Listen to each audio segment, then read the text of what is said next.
Request और मुझ में बहुत गैप है। मैं ऐसे भी बैठ सकता हूँ, ऐसे भी ये वीडियो रिकॉर्ड कर सकता हूँ।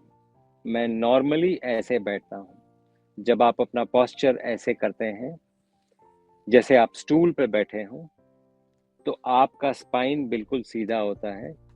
स्पाइनल कॉर्ड अंदर से जा रहा है, वो भी सीधा रहेगा। सीधा का सीधा ब्लड वेसल्स फ्लो होंगे, ब्लड ठीक से फ्लो होगा ब्रेन में, तो आपके स्कैल्प में भी ब्लड ठीक से फ्लो होगा। तो सबसे पहली बात, आपके बाल कम गिरेंगे। दूसरी बात, आपको डिमेंशिया नहीं होगा। तीसरी बात, लिम्फेटिक्स ठीक से चलेंगे, ग्लिम्फेटिक सिस्टम ठीक से चलेगा। Glymphatic system is a new system. Lymphatic के आगे जी लगाइए और गूगल पे सर्च करिए, आपको ग्लिम्फेटिक सिस्टम मिल जाएगा। ये नई डिस्कवरी है, ये सबको जानना भी चाहिए। इनफैक्ट जो डॉक्टर सुन रहे हैं उनको भी जानना चाहिए, और वो ग्लिम्फेटिक सिस्टम जरूर चेक कर लें कि क्या है। तो वो भी अच्छा से मूव करेगा। आपका सेरिब्रोस्पाइनल फ्लूइड अच्छे से प्रवाह होगा इसका, और कहीं ब्लॉकेज नहीं होगा। द आइडिया इज प्राण शक्ति, एनर्जी का मूवमेंट चारों तरफ बहुत ठीक से होगा। और वैसे भी आप अगर सीधा बैठते हैं तो आपके लंग्स का वॉल्यूम बढ़ जाता है, डायफ्राम नीचे चला जाता है, लंग्स का वॉल्यूम और बढ़ जाता है।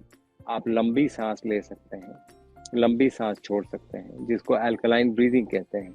तो सीधा बैठ के आपने अपने ब्लड सप्लाई को भी नॉर्मल कर लिया, आपने अपने ब्रीदिंग को भी नॉर्मल कर लिया।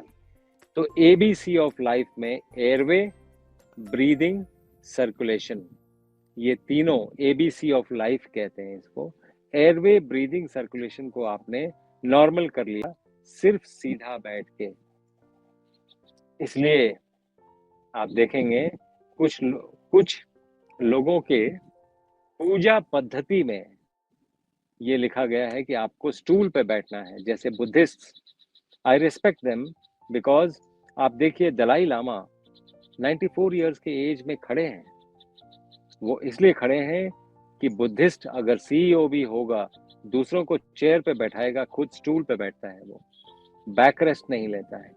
इसीलिए वो बिल्कुल सीधे होते हैं, टेढ़े नहीं होते। अगर आप टेढ़े हो जाएंगे तो ओल्ड एज में आपको कुबड़ भी निकल जाएगा, आप टेढ़े भी हो जाएंगे, झुक जाएंगे, और ये एक दिन में नहीं कर सकते हैं। इसलिए आपको ये हैबिट बनानी पड़ेगी सीधे बैठने की।